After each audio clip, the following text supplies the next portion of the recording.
পাঁচটি অভিযোগ পড়ে শোনানো হয়, যেহেতু একজন আসামি এখানে আদালত উপস্থিত ছিলেন, চৌধুরী আব্দুল আল মামুন। বাকি দুজন আসামি পলাতক আছেন। পলাতক থাকায় তাদের বিরুদ্ধে আইনি প্রক্রিয়ায় নোটিশ জারি করা হয় এবং তারপরেও তারা উপস্থিত না হওয়াতে তাদের বিরুদ্ধে পত্রিকাতে বিজ্ঞপ্তি দিয়ে তাদেরকে হাজির হওয়ার জন্য নির্দেশ দেওয়া হয়। তারপরেও তারা আদালতে উপস্থিত হননি। এরপরেও আসামি শেখ হাসিনাকে আদালতে উপস্থিত করানোর ব্যাপারে রাষ্ট্রের পক্ষ থেকে তিনি যে দেশে পালিয়ে আছেন সেই দেশের সাথে সম্পাদিত এক্সট্রাডিশন চুক্তির আওতায় তাকে বাংলাদেশে ফেরত এনে বিচারের মুখোমুখি করার চেষ্টা রাষ্ট্র করেছে, কিন্তু সেই আহ্বানে চুক্তির অপরপক্ষ ভারত সাড়া না দেয়া তাকে উপস্থিত করানো সম্ভব হয়নি। অপর আসামিও আসাদুজ্জামান খান কামাল, তিনি পলাতক আছেন, তিনিও আদালতে উপস্থিত হননি, তার বিরুদ্ধে নোটিশ জারি হওয়া সত্ত্বেও।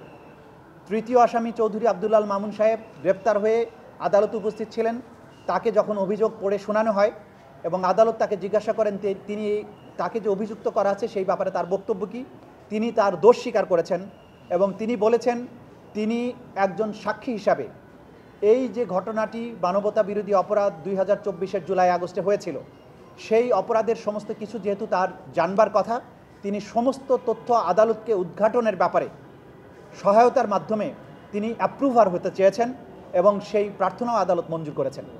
সুতরাং তিনি পরবর্তীতে এই আদালতের সুবিধাজনক সময়ে তার বক্তব্য উপস্থাপনের মাধ্যমে আদালতকে প্রকৃত ঘটনা এবং অপরাধ কারা তাদের মাধ্যমে কিভাবে সংগঠিত হয়েছিল সেই তথ্য উদ্ঘাটনে সাহায্য করবেন।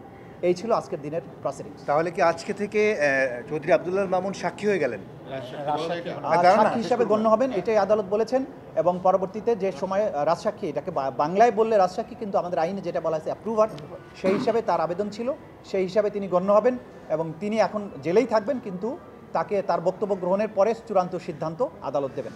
নিরাপত্তার বিষয়ে কি বলেছেন? হ্যাঁ, নিরাপত্তা, যেহেতু তিনি অ্যাপ্রুভার হতে চেয়েছেন সে কারণে তার নিরাপত্তার সংকট হতে পারে, এই আশঙ্কায় তার পক্ষ থেকে তার আইনজীবী আবেদন জানিয়েছেন তাকে যাতে যথাযথ নিরাপত্তা দেওয়া হয়, সেই নিরাপত্তার ব্যাপারেও আদালত যথাযথ আদেশ দেবেন বলে জানিয়েছেন।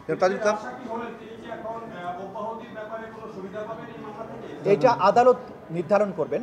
তিনি, আমাদের আইনে বলা হয়েছে যে তিনি যখন তার সাক্ষ্যের মাধ্যমে ট্রু এবং ফুল ডিসক্লোজার, তার বক্তব্যের মাধ্যমে যদি ট্রু এবং ফুল ডিসক্লোজার হয়, তখন এটা আদালতের ডিসক্রিপশন অনুযায়ী আদালত তাকে ক্ষমা করতে পারেন বা অন্য কোনো আদেশ দিতে পারেন। এটা কমপ্লিটলি আদালতের এখতিয়ার।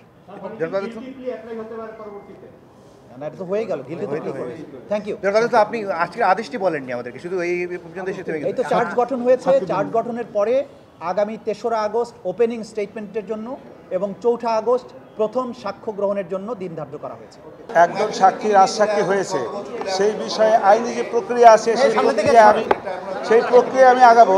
যিনি রাজসাক্ষী হয়েছে তাকেও আমি জেরা করব, ওনার যে বক্তব্য দিবেন তখন তাকে আমি জেরা করব, এটাই স্বাভাবিক কথা, আমি সেটাই করব। আর আমার বিরুদ্ধে আজকে যে চার্জ, আমার আসামিদের বিরুদ্ধে চার্জ গঠিত হয়েছে, অতএব চার্জ গঠিত হলেও জাজেসগণ একথাও বলেছেন যে আমি ডিসচার্জের প্রেয়ারে যে সমস্ত বক্তব্য দিয়েছি সেগুলি পরবর্তীতে বিচারের ক্ষেত্রে সাক্ষী প্রমাণ্য শেষে যদি এটাকে গ্রহণযোগ্য মনে হয় তখন সেটা কোনো আর বিবেচনা করবেন। অতএব এইটাই, আমি মনে করি না যে কোনো ভুল কিছু হয়েছে, সঠিকভাবেই হয়েছে। একজন আসামি দোষ স্বীকার করেছে, দোষ স্বীকার 10 জন আসামির মধ্যে একজন স্বীকার করতে পারে, তার ভিতরে হয়তো কোনো রকমের অপরাধ থাকতে পারে তার ব্যক্তিগতভাবে, অন্য আসামিদের তো দোষ নাও থাকতে পারে। অতএব এর দ্বারা কীভাবে বুঝবো যে যিনি দোষ স্বীকার করেছেন সেই জন্য অন্যরাও সবাই দোষী, এটা বলা যাবে না। আমি এই আদেশের এগেনস্টে আমি এখনও কোনো জাজমেন্ট হাতে পাই নাই, অর্ডারটা পাই নাই, অর্ডার হাতে পাই নাই। আর অর্ডার হাতে পাওয়ার পরে কি করব কি না করব সেটা পরে বিবেচনা, এই মুহূর্তে আমি বলতে পারবো না।